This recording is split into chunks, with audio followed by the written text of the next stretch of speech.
Всем привет, дорогие друзья! Вы находитесь на канале Солнечного Маньяка. И, глядя на эти лазурные, замечательные пейзажи, давайте попробуем догадаться, в какой стране я нахожусь в этот раз. Дам вам несколько небольших подсказок.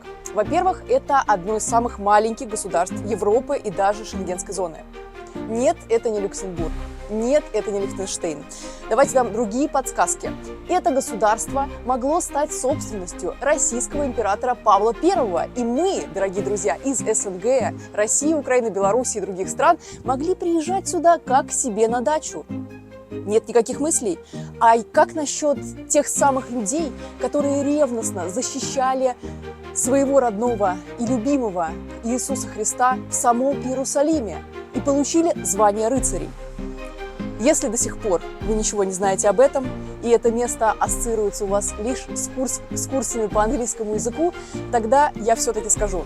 Друзья, мы находимся на Мальте. И в этом выпуске мы узнаем, какое историческое наследие хранится здесь, почему именно здесь находятся те самые места и достопримечательности, которые в разы древнее, можете себе представить, пирамид в Египте, и чем может удивить этот маленький, казалось бы, незаметный остров, которого с трудом можно найти на карте. Ставьте палец вверх этому ролику и подписывайтесь на мой канал. Мы начинаем! Мы начинаем прогулку по столице Мальты, но сначала немного предыстории. Этот крошечный остров, находящийся в самом сердце Средиземного моря, рядом с итальянской Сицилией, стал независимым государством лишь в 1964 году.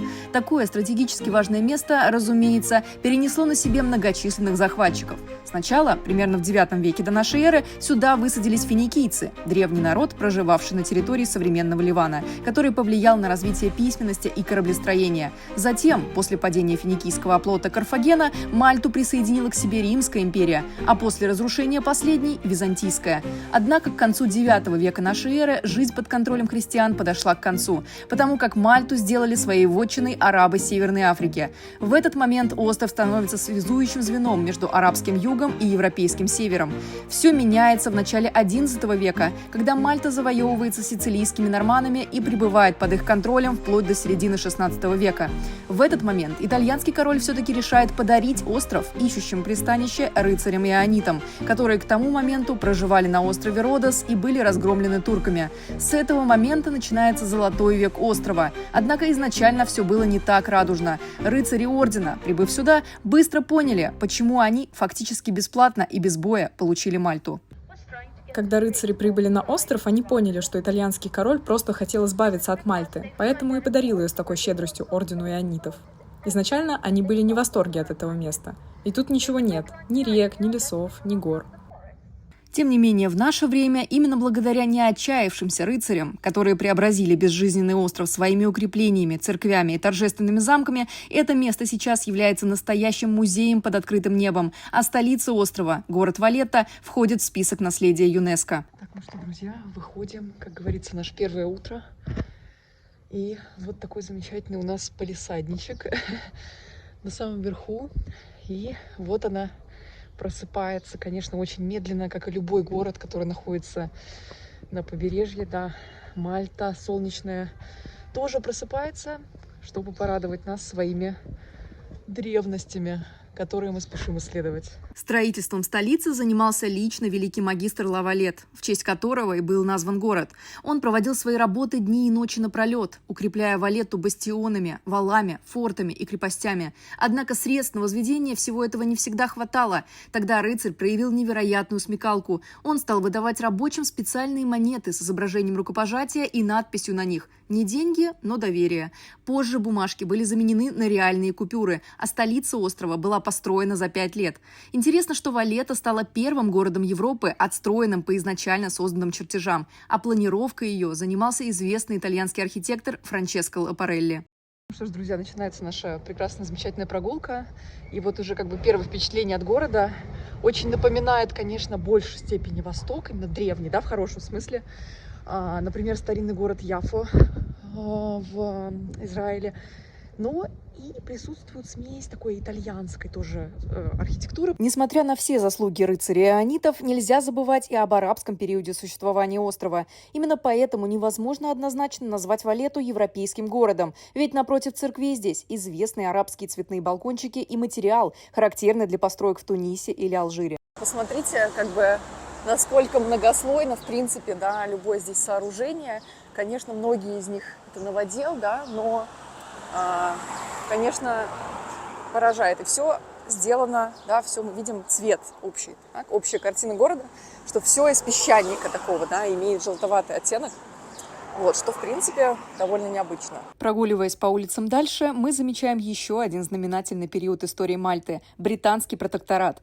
После того, как удалось все же прогнать с острова Наполеона, контроль над мальтийцами получила британская корона, которая оставалась здесь вплоть до провозглашения независимости острова. И хотя с этого момента прошло уже достаточно времени, в городе многое выдает английское наследие. Здесь есть и известные лондонские будки, и правостороннее движение на дорогах. Ну что ж, дорогие друзья, мы с вами находимся в том самом месте, которое называется Victoria's Gate. И, в принципе, это неудивительно, потому что как раз сзади, еще уровнем выше, находятся те самые British Hostels.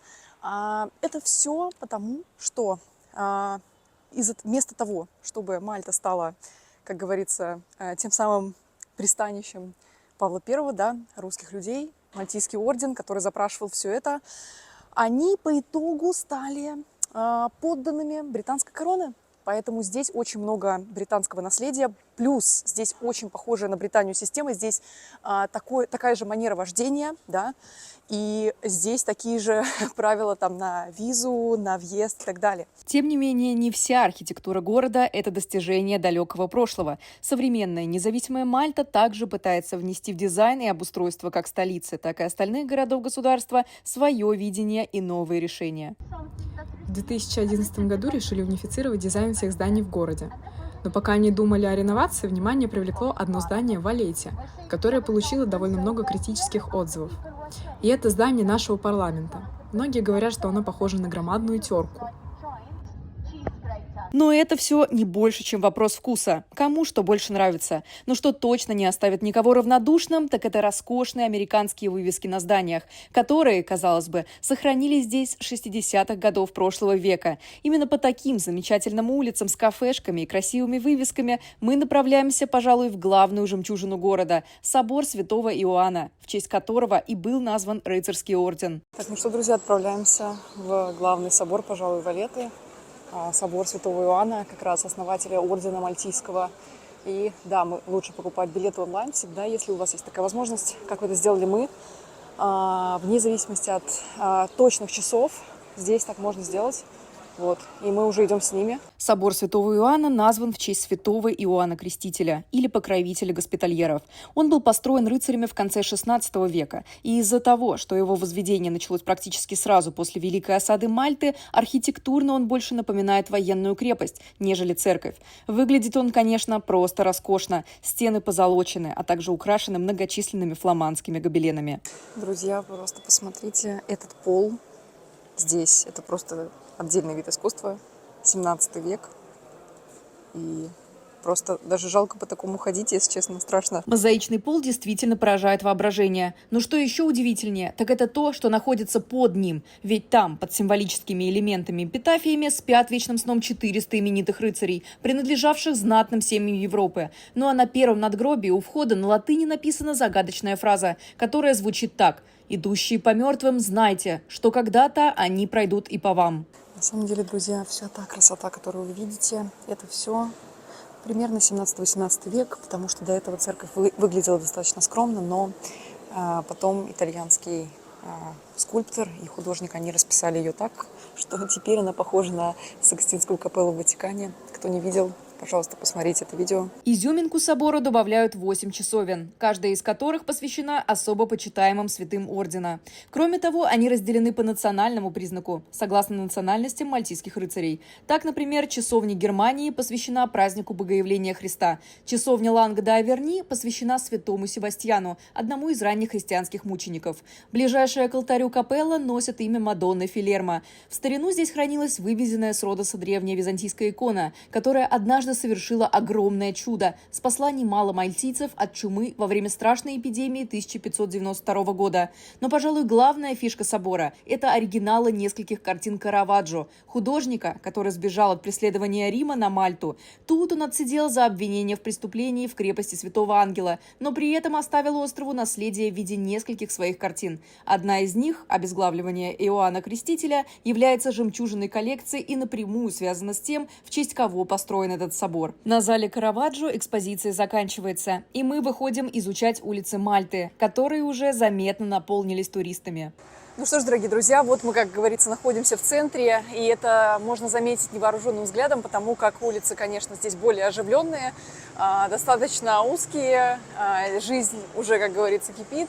Вот, все, что касается, еда, все вывески, и то, что предлагается, очень похоже на Италию. Поэтому люди, которые были в Италии, это реально смесь, на мой взгляд, между Италией и Великобританией. И немножечко Тунисом или вообще Ближним Востоком. Потому что здесь такие колориты тоже встречаются. Любая прогулка по центру Валетты непременно приводит к новой и новой церкви. Помимо того, что долгое время остров находился под контролем бывших крестоносцев, именно здесь, у берегов Мальты, случилось кораблекрушение апостола Павла, в ходе которого он и его попутчики чудом остались живы. Именно поэтому здесь так много храмов, которые посвящены этому знаменательному событию и названы в его честь. Пока в соборе кораблекрушения Павла проповедь шла на каком-то из славянских языков, в просто соборе Павла, который сразу выделяется своим огромным куполом, идет служба на немецком языке. К сожалению, эта церковь действительно выглядит более новой не просто так. Она была полностью разрушена в ходе бомбардировок Второй мировой войны и отстроена заново уже в послевоенное время. Ну а мы тем временем спускаемся из церковной Плеяды в нижнюю часть города, откуда можно детально рассмотреть живописнейший залив и соседние города, а также оценить, насколько Валетта и Мальта в целом укрепленные фортификациями места. Друзья, вот просто посмотрите на эту замечательную природу и на средства передвижения. Вот мы видим, что здесь уже находятся другие города, между прочим. А здесь находится Валетта, то есть мы пока находимся в столице, и между ними курсируют периодически такие маленькие кораблики, на котором можно добраться в одну и в другую сторону. Это будет и дешевле, и намного быстрее, чем кататься на автобусах, хотя, говорят, транспортная система здесь тоже неплохо развита. Именно на таких лодочках, катерах и кораблях можно отправиться из Валетты в любую точку острова, как в самую дальнюю на севере, так и в так называемые 3 города, которые расположены на противоположном берегу от столицы. Водных средств перемещения здесь много, а гондольеры подплывают за новыми туристами каждые 10 минут. Стоимость такого морского такси – 3 евро за человека в одну сторону. Ну что, друзья, отплываем, как говорится, на соседний берег. Вот так. Вот такое здесь средство основное перевозок. Лучше, чем автобус. Быстрее и приятнее на виды. Лодка у нас на самом деле только выглядит как венецианская гондола, на которой нужно грести вручную. На деле она с мотором, поэтому мы очень быстро с ветерком, любуясь живописными видами вокруг и ощущая себя по всем параметрам именно в Венеции, добираемся до противоположного берега, где и находятся города Биргу или Витториоза, Синглея и Бормла.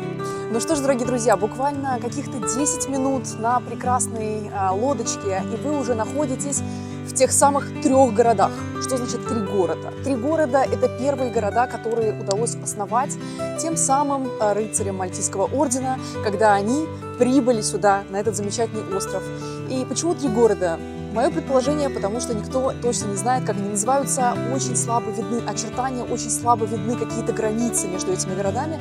И, в общем-то, это первое наследие тех самых, того самого ордена святого Иоанна или мальтийцев.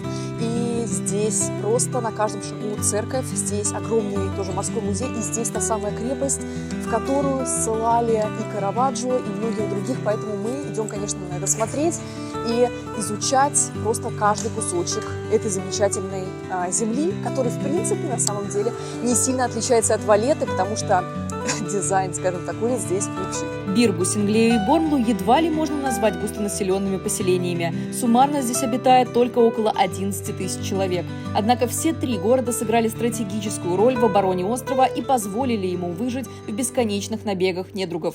Самый старый из них, Биргу, существовал чуть ли не со времен финикийцев, тогда как два других поселения были основаны непосредственно рыцарями-госпитальерами в XVI и XVII веках. Биргу также был столицей Мальты вместо Мдины, когда Валетты еще не было и в помине, и являлся ключевой точкой во время осады Мальты турками-османами в 1565 году.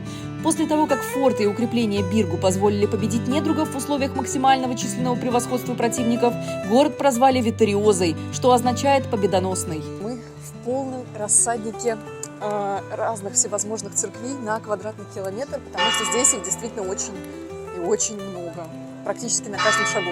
Действительно, такому количеству храмов могут позавидовать многие христианские страны Европы. Вера людей здесь настолько безгранична, что она выходит за пределы религиозных мест. Друзья, обратите внимание, что практически на самом деле около каждого дома вот такие изразцы с христианскими мотивами.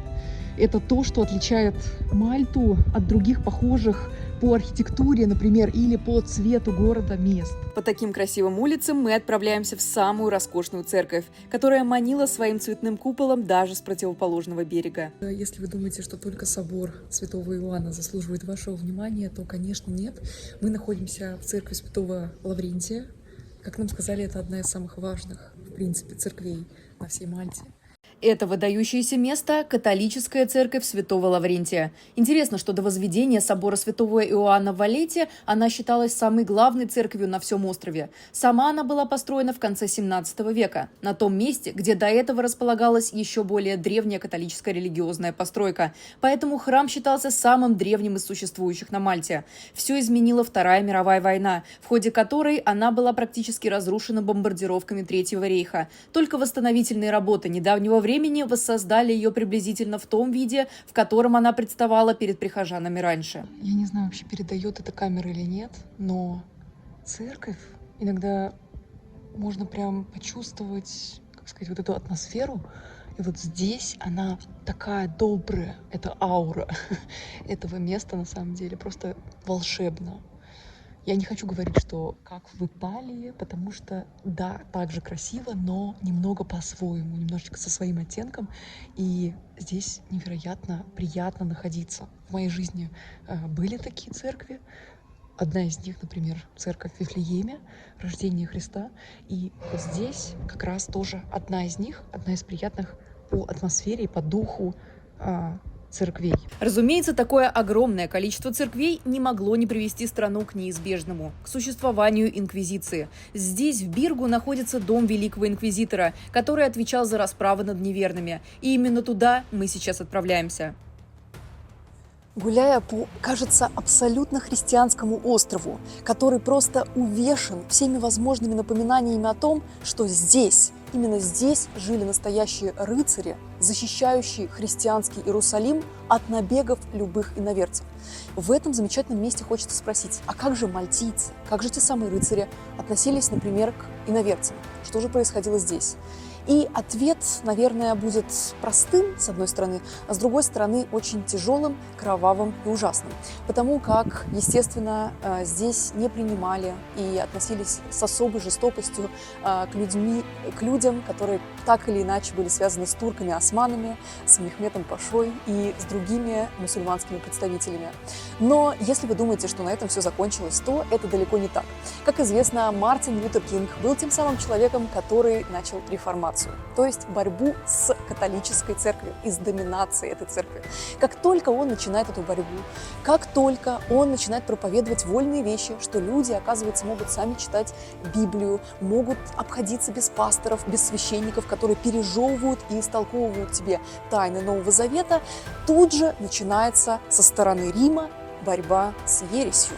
И, конечно, это место, как источник, оплот, скажем так, настоящей в христианстве, настоящей христианской церкви, не могла не коснуться инквизиция. Сейчас мы находимся в том самом дворце инквизитора. Человека, который решал многочисленные судьбы. Человек, который выбирал, кого казнить, а кого миловать. И где в этом предложении поставить запятую. История Мальты знает целый погром и целую резню не только мусульманского населения XVIII века, но и христианского, того самого иного, неправильного и неверного христианства, которое не заслуживает существования и существования таких трактовок. Поэтому солнечное, замечательное, прекрасное место, конечно же, знает и темные страницы своей истории. Инквизиция на Мальте, как и в других странах, где она существовала, боролась с так называемыми еретическими книгами протестантского, иудейского и мусульманского содержания, а также с мистическими трудами. Помимо уничтожения письменных свидетельств, тюремному заключению могли подвергнуться люди, которые владели подобного рода текстами, цитировали их или рассказывали о них другим. Древняя информация. Да, обращаем внимание. За все время существования Мальтийской инквизиции через ее суды прошло более 11 тысяч дел. Помимо иноверцев и магов, наказывали и самих рыцарей за аморальное поведение, содомию, обвинениях в мистицизме. Прохождение через инквизицию лишало рыцарей даже самого высокого ранга абсолютно всех привилегий и титулов. И откупиться от такой участи было практически нереально. Друзья, вопросов, конечно, нету, но ступеньки просто убили, если честно, как будто, я не знаю, по ним ходило просто толпище людей, и их реально люто продавило в какой-то стороне. То есть с этой стороны нормально, а вот здесь это просто, потрясающе на самом деле. Прям вот чувствуется эта продавленность дорожки, проторенная дорожка, как говорится, да? Как инквизитору. Именно по этим ступенькам поднимались осужденные за любые виды ереси, а также те, кого обвинили в тайном иудаизме или исламе из тех, кто сбежал сюда за подобные преследования из Сицилии и Испании. Так, допрос, конечно, песочные часы, кто раскольца, вот они, первые спецслужбы, как говорится, да? Первые люди, которые испробовали эти тактики. Мальтийская инквизиция активно использовала прием, который в дальнейшем ввели обиход спецслужбы очень многих стран мира – признание под пытками. На жертв давили психологически, не давали им спать по ночам, постоянно вызывали на допросы, чтобы они сознались в своем преступлении, даже если при этом они были совершенно не виноваты. Вот такие камеры, то есть нужно еще умудриться сюда зайти, да, не расшибить голову. И, собственно говоря, вы заходите, и вот они, те самые условия жизни. В принципе, не самые худшие, да, которые могут быть, но и очень многострадальные. В это сложно поверить, но самой распространенной статьей для обвинений было вовсе не вероотступничество или иноверие, а колдовство.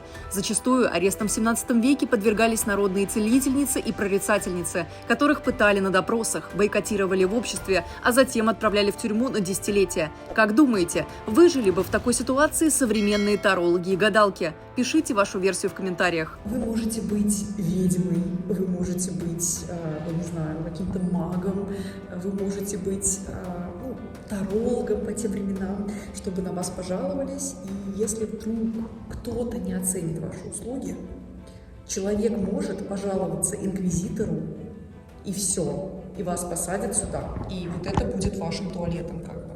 Да? А вот это будет ваша койка, самая мягкая. Я думаю, что жутких историй и мрачных тайн этого места с нас более чем достаточно. Поэтому мы переходим к не менее удручающим достопримечательностям этих городов, к музею военной истории Мальты, который расскажет нам о том, сколько раз приходилось этому лакомому кусочку страдать от многочисленных нападений.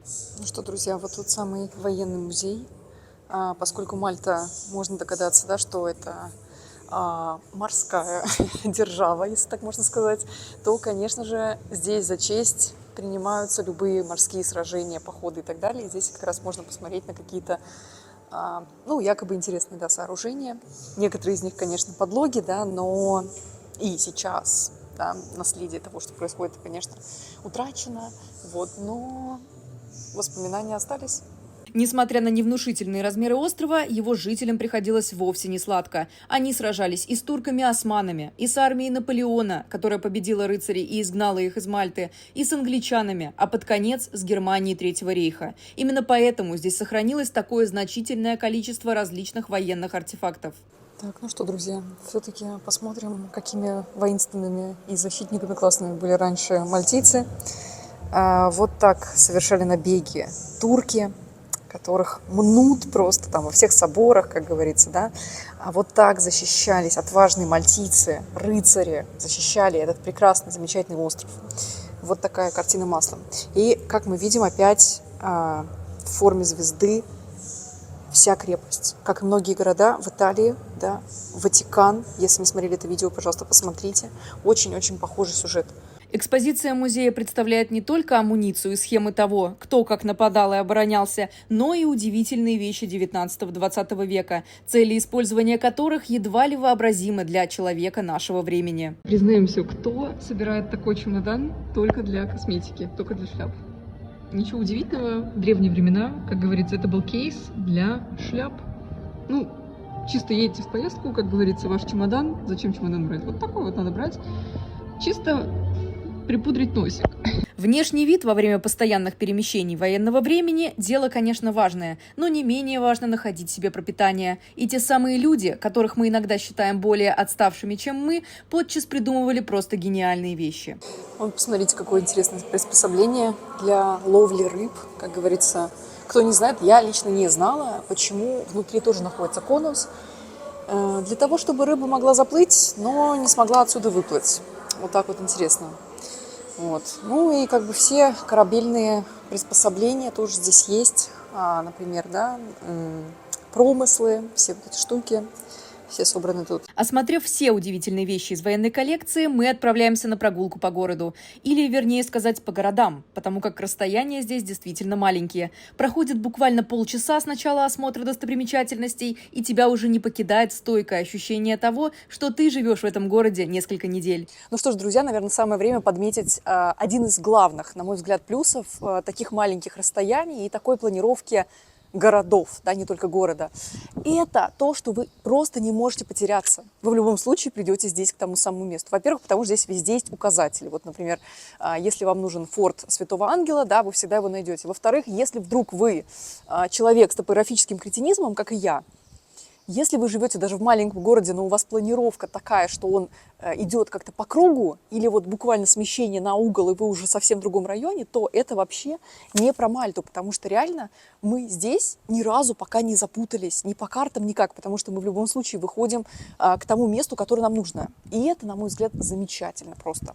Туристов тоже сейчас не очень много. Друзья, приезжайте сюда не летом, не надо приезжать в горящие вот эти вот туристические туры, да, приезжайте, когда не сезон. Я бы сказала, именно в апреле оптимально, потому что не жарко, можно все изучать, можно смотреть без толп людей, и впечатление совсем другое, нежели когда вы это делаете в середине июля или в сентябре и так далее. Действительно, архитектура и композиция городов была такой же, как и в Валлете. Все прямолинейное и все сводится к одному месту. В этом и состоит гениальный замысел итальянских планировщиков и, разумеется, самих рыцарей, которые все это организовали. Друзья мои, это место просто ад для таких клаустрофобов, как я. Просто посмотрите.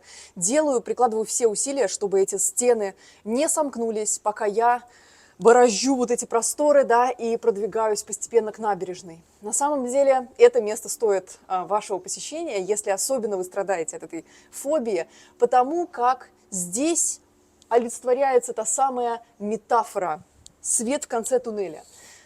Что будет с теми людьми, которые один раз собрались с духом и посмотрели в глаза своей фобии, перешагнув через нее и сказав «я выше всего этого».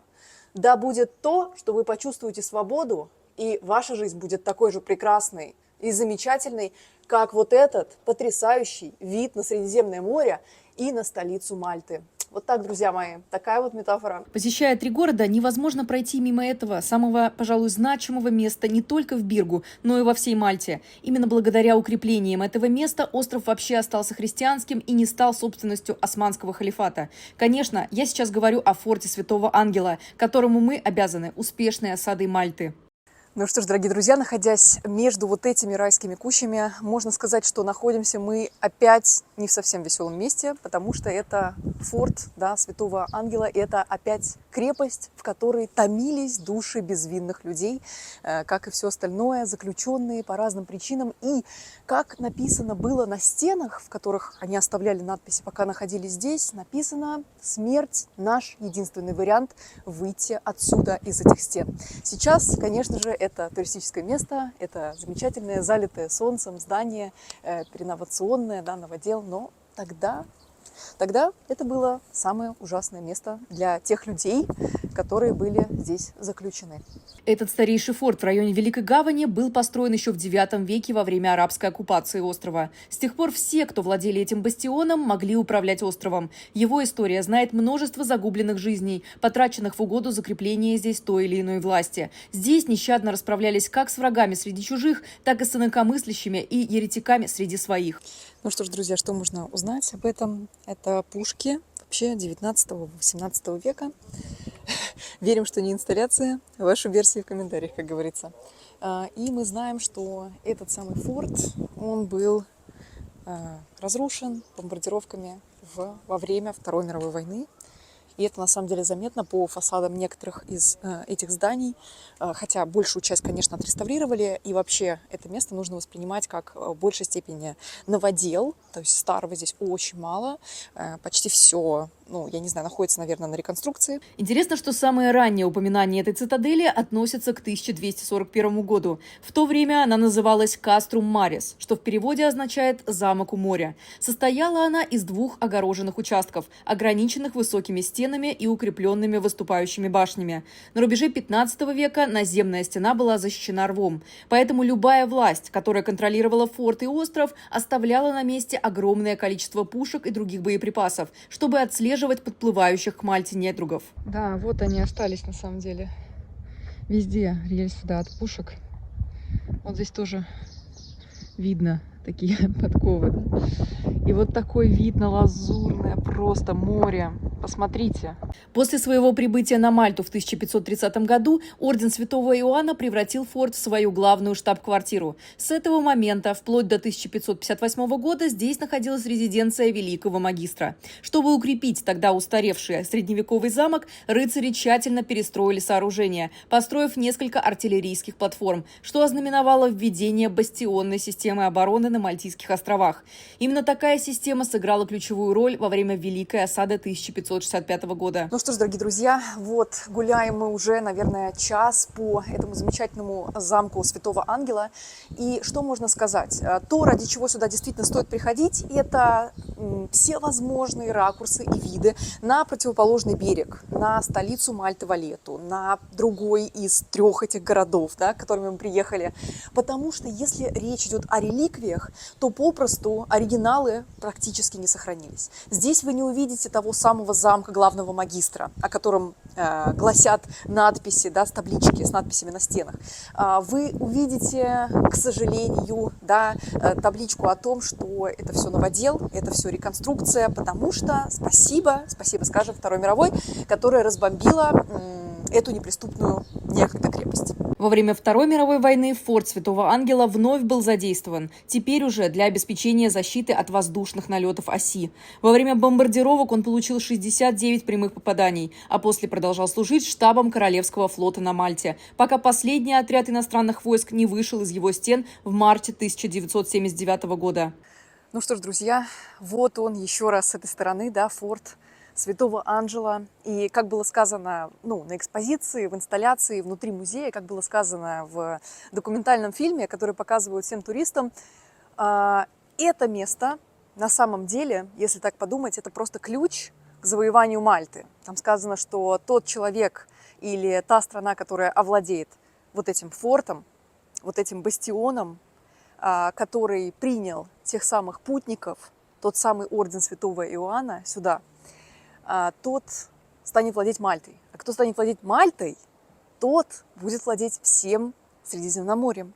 Поэтому, друзья мои, если бы Павел I все-таки, да, возвращаемся к нашему разговору, если бы он принял, да, этот Мальтийский орден и так далее под свое покровительство, возможно, мы бы ездили в любое средиземноморское государство просто как к себе на дачу. Вот. Но англичане были более ушлыми, и поэтому Кто владычица морей сейчас, ну, несложно догадаться. В наши дни о былой славе этого места приходится только читать на музейных табличках и воображать храбрость всех, кто сражался здесь за остров, и всех, кто мучился в застенках бастиона. Ну а мы, обойдя его со всех сторон, все же возвращаемся к изучению победоносных городов Мальты. Ну что, дорогие друзья, вот то, о чем я вам говорила. Буквально 10 минут ходьбы, серьезно, через любой мост, и вы уже в другом городе. Непонятно, где заканчивается один из 3 городов и начинается 3, да, зато понятно, что мотоциклисты, да, здесь очень много их, поэтому и здесь тоже вспоминается сразу метафора, что хорошо там, где нас нет, потому как, когда мы были на той стороне, мне казалось, что это просто вау, шедевр. Как только мы оказались здесь, я смотрю на вот эти вот церкви, которые на самом деле в точности повторяют то, что представлено здесь, на этой стороне, очень даже похожие по постройке, по куполу, по дизайну церкви. Мы их видим буквально в том же самом месте. То есть видно, что те самые тамплиеры, да, те самые мальтийцы, этот орден, он строил это с каким-то замыслом, да, чтобы они были похожи, чтобы они, не знаю, повторяли друг друга, чтобы они смотрели друг на друга в конце концов. Поэтому можно сказать, что все 3 города, они одинаковые по своей значимости и одинаково прекрасны. Все 3 города были просто прекрасными. Ну а нам пора возвращаться в Валетту уже известным нам способом. Выйдя на причал, мы поднимаемся к еще одному значимому месту столицы – Верхнем Садам-Бараке. Ну что ж, друзья, узнали родные лица. Это как раз воспоминания, точнее напоминание о том, что здесь проходили переговоры между нашим любимым Горбачевым и Джорджем Бушем-старшим. Как раз здесь, на Мальте, это и происходило. Немножко засвечено видно, но вот здесь написано об этом. Вот. И вот такой замечательный вид открывается с этих садов Верхней Бараки. Этот замечательный парк с фонтанами и зеленью вокруг был создан аж в 1661 году в качестве места для отдыха рыцарей ордена. Он располагается на верхнем ярусе бастиона святых Петра и Павла и соединяется с рвом Валетты. Помимо мест для прекрасного времяпрепровождения, здесь также имеются памятники известным личностям, таким как Уинстон Черчилль и Джеральд Стрикленд. А прямо с балкончика открывается, пожалуй, один из самых живописных видов на противоположный берег острова, который вы наверняка неоднократно уже встречали в кино. Кстати, с чем Мальта ассоциировалась у вас до просмотра этого ролика? Напишите об этом в комментариях под видео. Ну что ж, дорогие друзья, вот такой замечательный вид открывается отсюда, с этих верхних садов. И вы спросите меня, чем живет, собственно говоря, Мальта. В большей степени туризмом, но Мальта также предоставляет свои замечательные пейзажи для съемок различных фильмов. Причем Мальта и эти острова, 3 города, в которых мы были, предстают то Иерусалимом, то Римом, то другими древними городами. Но в последнем фильме, между прочим, эти 3 города предстали как Мальта. И поэтому, как местные говорят, очень многие люди ходили даже в кино, чтобы посмотреть, как же все-таки представили и город.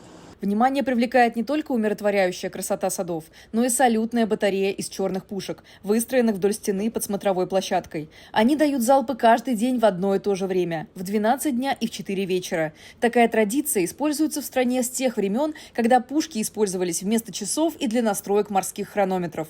Сейчас туристы могут полюбоваться на это торжественное событие, когда мальтийские солдаты в форме британской армии XIX века проводят эти залпы. В наше время исключительно в декоративных и развлекательных целях.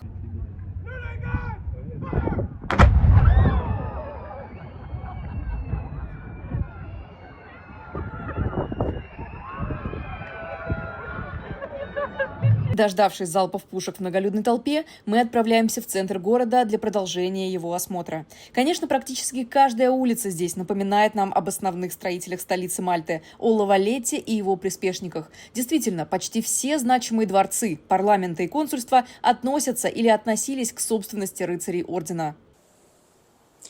Ну что ж, дорогие друзья, мы находимся на территории замка, главного замка, того самого магистра Валетта. И что только здесь не происходило на самом деле. Здесь собирались и те самые рыцари, да, ордена святого Иоанна. Затем здесь был британский мандат, тоже восседали все абсолютно люди. Сама королева Елизавета, ныне покойная, тоже посещала это место, именно этот замок. В иные времена здесь происходила чеканка монет. Этот дворец является не просто музеем, а настоящим символом государства государства, которого больше нет – ордена иоаннитов. Здесь находились все ключевые объекты правительства ордена, начиная с личной резиденции великого магистра и заканчивая зданием правительства ордена, а также центр военного и судебного управления. Во дворце обсуждали оборону Мальты, дипломатические отношения с различными государствами, судили еретиков, принимали монархов и других гостей острова. Именно здесь находится до сих пор старейшая коллекция оружия в Европе, принадлежавшая рыцарям Мальтийского ордена. Несмотря на то, что часть ценностей, гобеленов и оружия были вывезены Наполеоном во время оккупации Мальты французской армией, именно этот дворец был почти единственным из всего мальтийского наследия, который пережил бомбардировки времен Второй мировой войны и сохранился практически в первозданном виде. В настоящее время дворец действует не только как музей, но и является резиденцией президента острова. Друзья, это комната самого великого магистра с картинами того, чем занимался орден Святого Иоанна, пока они находились в Иерусалиме и охраняли честное имя христианства от османов. Очень много сюжетов, на самом деле, вот на всех практически потолках, связанных с борьбой с турками, с османами и победой над ними. Чтобы получить титул великого магистра, ты, как претендент на это звание, должен быть избран абсолютным большинством при голосовании членов ордена. Как правило, такой титул давался очень родовитому человеку, а также тому, кто обладал безупречной репутацией и как-либо проявил себя в миссиях и боях. Однако на деле все, как и всегда, не так просто, ведь рыцари-иоанниты редко оказывались ангелами. Если вы, дорогие друзья, думаете, что рыцари – это прекрасные избранники, завоеватели сердца, которые готовы исполнять серенады под вашим домом, которые будут преданы тебе, как единственной в их жизни путеводной звезде, то это вовсе не так. Даже великие магистры, казалось бы, которые должны обладать какими-то сверхъестественными свойствами характера и души, оказываются простыми распутниками, бабниками и пьяницами. Например, портрет человека, который изображен здесь, на этой Кастильско-Португальской площади, это человек, который умер в 90 лет из-за того, что посмеялся над своей любовницей-проституткой. Можете себе представить? Да, и такое тоже бывает. Поэтому вот такие антигерои представлены здесь тоже. Подобных историй о распутствах и бесчестии рыцарей можно услышать в огромных количествах. Но, как известно, одними историями сытым не станешь. А мы еще не успели насладиться местной кухней. Пища, кстати, на Мальте всегда сытная и наполненная разными видами мяса, а также имеет общие корни с итальянской из-за географического положения. В общем, просто вкуснятина, которая сделала наш вечер в Валлете. Друзья, мы нашли лучшую точку для заката. И чтобы вы посмотрели, если вы вдруг посмели подумать, что Валлета – это исключительно насыпи, древность, какие-то рыцарские постройки, церквушки, то нет, конечно же, 21 век и 20 берет свое, и здесь мы уже видим абсолютно современную часть. Обратите внимание, вот отстраивается. Отстраивается даже этот остров, на котором, казалось бы, так мало живет людей, и даже здесь уже проглядываются первые постройки, да, небоскребы. Вот такая она разная, Валлета. С одной стороны, ее, как и города на противоположном берегу, можно рассмотреть за полдня неспешной прогулки. Но если отнестись к изучению более серьезно, то вы увидите, как каждый камень и каждый уголок этих крошечных поселений на еле заметном Средиземном море острове просто кричат о своей богатой истории. Ставьте палец вверх, если вам понравилось это видео. Ну а мы продолжаем изучение Мальты. До встречи в следующем ролике. Пока-пока!